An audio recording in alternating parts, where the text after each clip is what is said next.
Widow Mangada from Notebooks, summer 1956. Benidorm, July 15th. Widow Mangada's house, pale peach-brown stucco on the main avenida running along shore, facing the beach of reddish-yellow sand with all the gaily painted cabanas making a maze of bright blue wooden stilts and small square patches of shadow. The continuous poise and splash of incoming waves mark a ragged white line of surf beyond which the morning sea blazes in the early sun.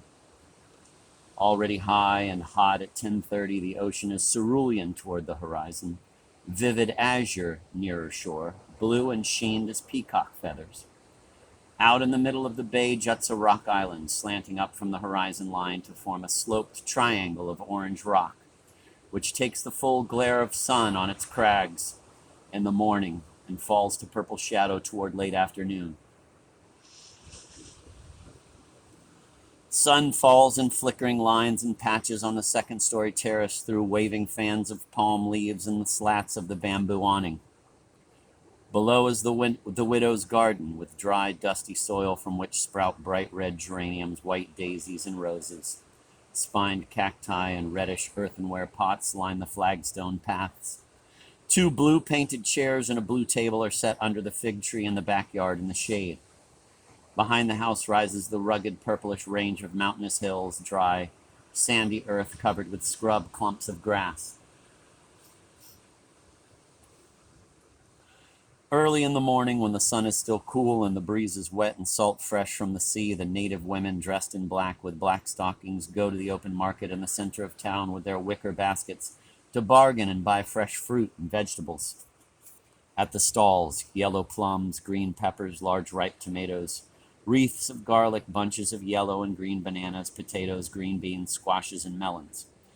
Gaudy striped beach towels, aprons, and rope sneakers are hung up for sale against the white adobe pueblos. Within the dark caverns of the stores are great jugs of wine, oil, and vinegar, and woven straw casings. All night the lights of the sardine boats bob and duck out in the bay, and early in the morning the fish market is piled high with fresh fish. Silvered sardines cost only 8 pesetas the kilo and are heaped on the table, strewn with a few odd crabs, starfish, and squid. Doors consist of a swaying curtain of long beaded strips which rattle apart with the entry of each customer and let in the breeze, but not the sun. In the bread shop there is always the smell of fresh loaves as, in the dark, windowless inner room, men stripped to the waist tend the glowing ovens. The milk boy delivers milk early in the morning, pouring his liter measure from the large can he carries on his bicycle into each housewife's pan, which she leaves on her doorstep. Mingling with motor scooters, bicycles, and the large, shiny grand tourist cars are the native donkey carts, loaded with vegetables, straw, or jugs of wine. Workers wear sombreros, take siesta from 2 to 4 in the afternoon in the shade of a wall or tree, or their own carts. The widow's house has only cold water and no refrigerator. The dark, cool cupboard is full of ants. A shining array of aluminum pots, pans, and cooking utensils hang on the wall. One washes dishes and vegetables in large marble basins, scrubbing them with little snarled bunches of straw. All cooking fresh sardines fried in oil, potato and onion tortillas, café con leche, is done on the blue flame of an antique petrol burner. Benidorm, July 15th. We met Widow Mangada one Wednesday morning on the hot, crowded bus jolting over the desert, dusty roads from Alicante to Benidorm. She heard us exclaiming about the blue bay and turned from her seat in front of us to ask whether we spoke French. A little, we said, whereupon she broke explosively into description of her wonderful house by the sea, with garden and balcony terrace and kitchen rights. She was a small, dark woman of middle age, stylishly dressed in white knitted lace over a black slip, white-heeled sandals, terrifically comme il faut. Her coal-black hair was done in many waves and curls. Her saucer black eyes were emphasized by blue eyeshadow, and 2 startling black eyebrows penciled straight, slanting upward from the bridge of her nose to her temples. She bustled about, getting native boys to put her baggage on their hand-drawn carts, and hustled us to the main road, trotting slightly ahead and babbling in her peculiar French about her house and how she was lonely and wanted to let out apartments, and she knew right away that we were genteel. When we said we were writers and wanted a quiet place by the sea to work, she jumped to agree that she knew how it was exactly. I, too, am a writer of love stories and poems. Her house, facing the cool blue bays of the bay, was more than we had dreamed. We fell in love immediately with the smallest room, its French window doors opening onto a balcony terrace. Perfect for writing, vines wove green leaves in the railing. A palm and a pine tree grew alongside, shading one side, and a slatted bamboo awning could be drawn out to form a little roof as shelter from the direct noon sun. We knocked her down from the first price to 100 pesetas a night, figuring we could save immensely by doing our own marketing and cooking.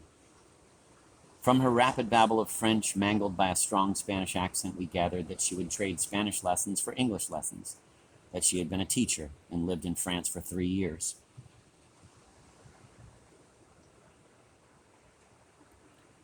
As soon as we moved in, it became clear that Madame was not used to running a maison for boarders. There were 3 other empty rooms on the second floor, which she evidently hoped to let out, for she spoke continually of how we must manage for les auteurs when they arrived. She had amassed a great quantity of white china plates, cups, and saucers in the formal dining room, and an equally large amount of aluminum pots and pans hung on hooks lining the kitchen walls. But there was absolutely no silver tableware. Senora seemed shocked that we did not carry knives, forks, and spoons about with us, but brought out finally 3 elaborate place settings of her best silver, which she laid out, saying that this was only for the 3 of us, and she would soon go to Alicante to buy some simple kitchen silver for us and put her best silver away. Also, the problem of a small bathroom, fine for the 2 of us but hardly fitted for 8, and the trouble of arranging cooking and dinner schedules on one petrol burner seemed not to have occurred to her either.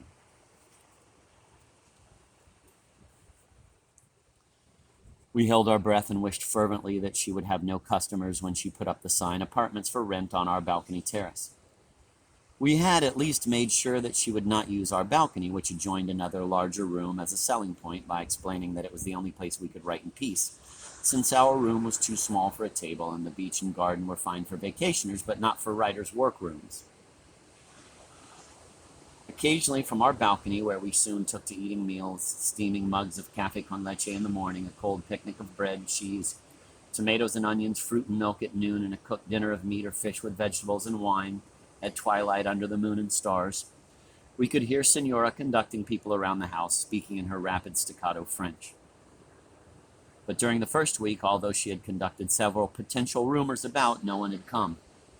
We had fun hazarding on the objections they might make: no hot water, 1 small bathroom, only an antique petrol burner. With such modern hotels in town, probably her price was too high. What wealthy people would be willing to market and cook? Who but poor students and writers like us? Perhaps the roomers might decide to eat out in the expensive restaurants. That was a possibility.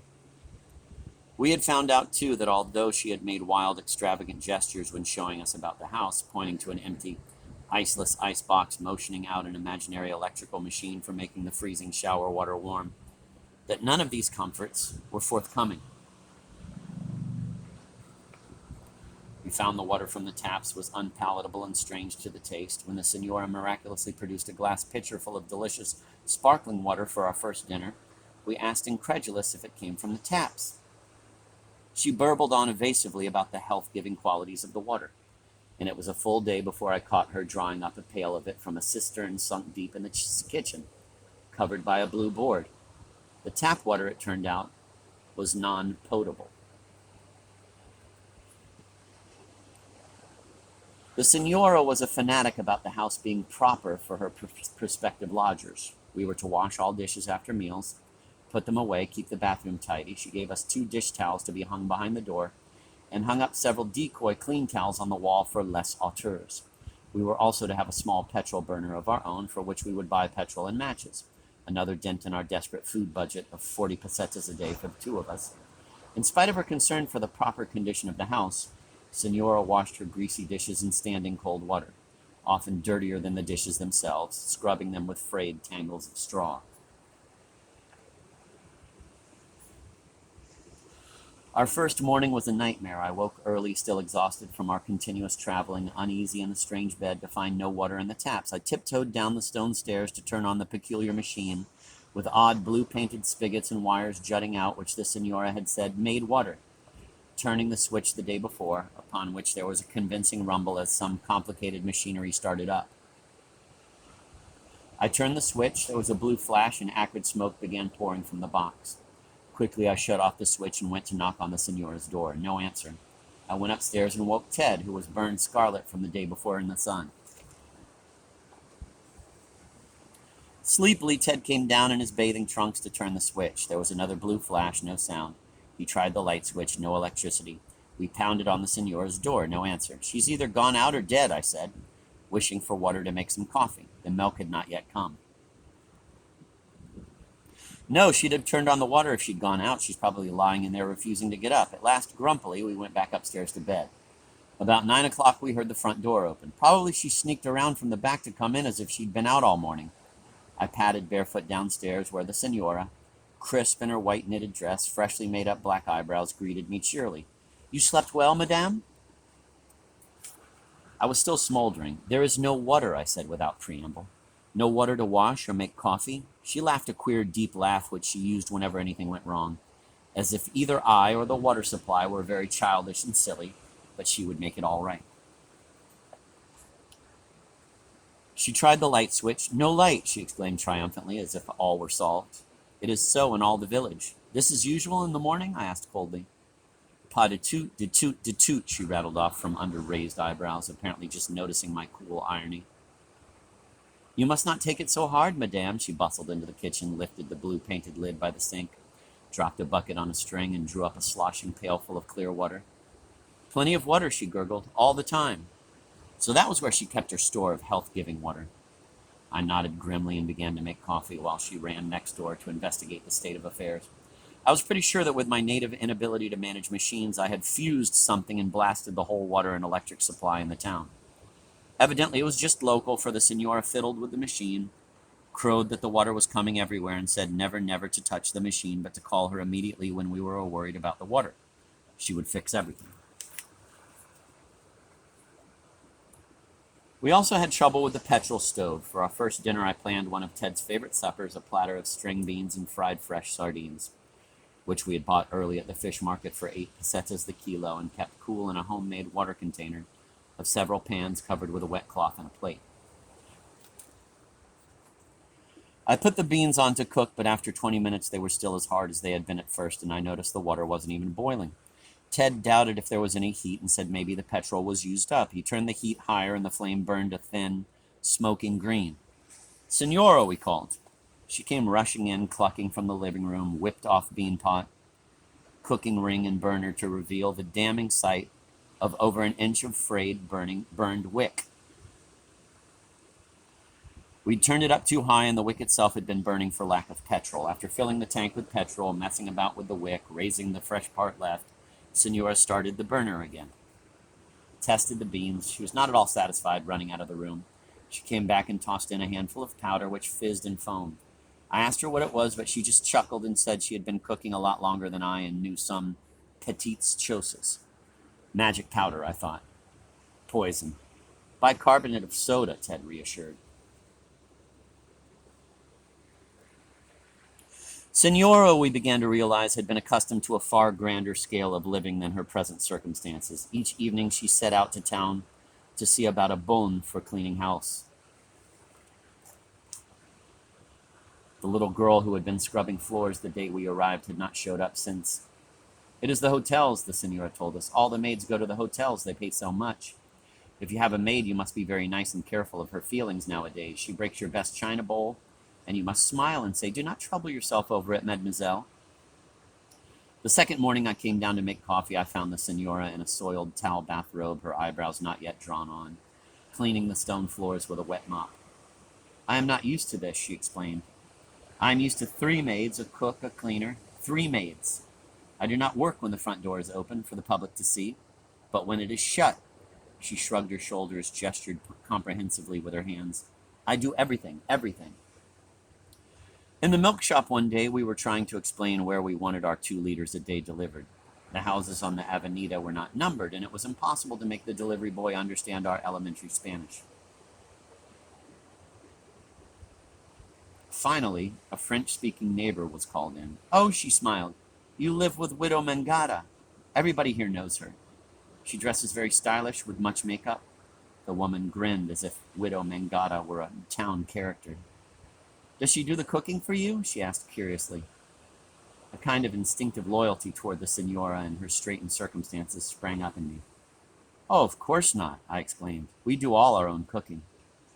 The woman nodded and smiled, like a cream-fed cat.